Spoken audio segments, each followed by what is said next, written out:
সকাল তো হয়ে গেল, বোঝাই যাচ্ছে।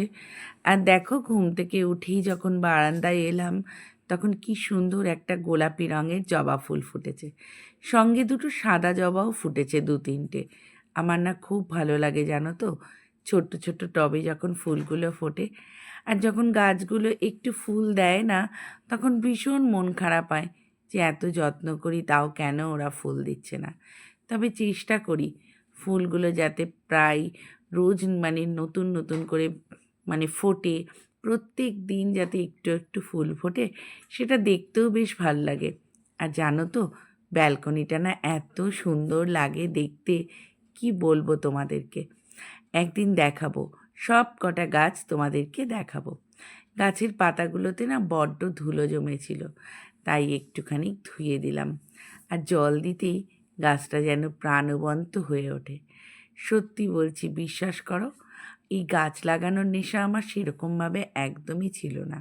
কিন্তু যত দিন যাচ্ছে, বয়সের সাথে সাথে মনে হয় অনেক চিন্তাভাবনা বা রুচিরও পরিবর্তন হয়।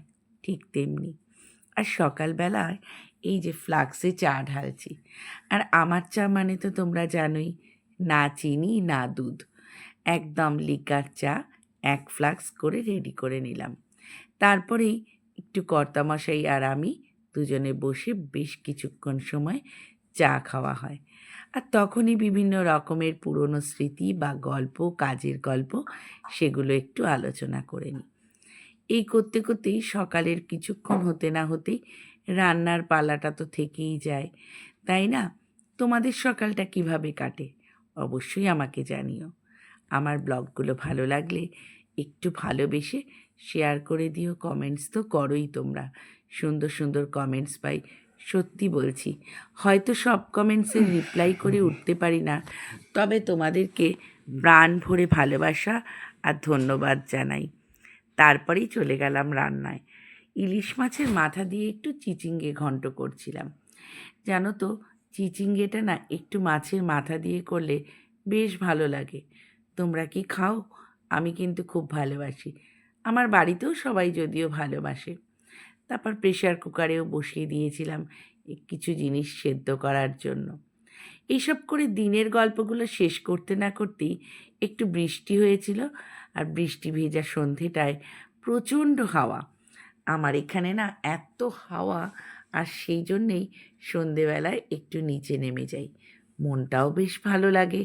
একটু হাঁটছিলাম। এই হাঁটতে হাঁটতে ভাবলাম, খালি হাতে হাঁটবই বা কেন, একটু ক্লিপিং নিয়ে নিই। এত সুন্দর একটা বৃষ্টি ভেজা সন্ধ্যা একটু যদি তোমাদের সামনে তুলে ধরি, তবে দেখো কি ভালো লাগছে চতুর্দিকটা দেখতে।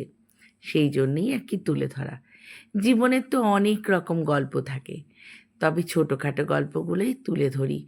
আর যখন মাঝে মাঝে ভাবি কি দেব না দেব, তখন এই ক্লিপিংগুলো ধরে রাখি। ভাবি কোনো না কোনো সময় এগুলোও তোমাদের সাথে ভাগ করব। আমার দৈনন্দিন জীবনের ছোটোখাটো গল্প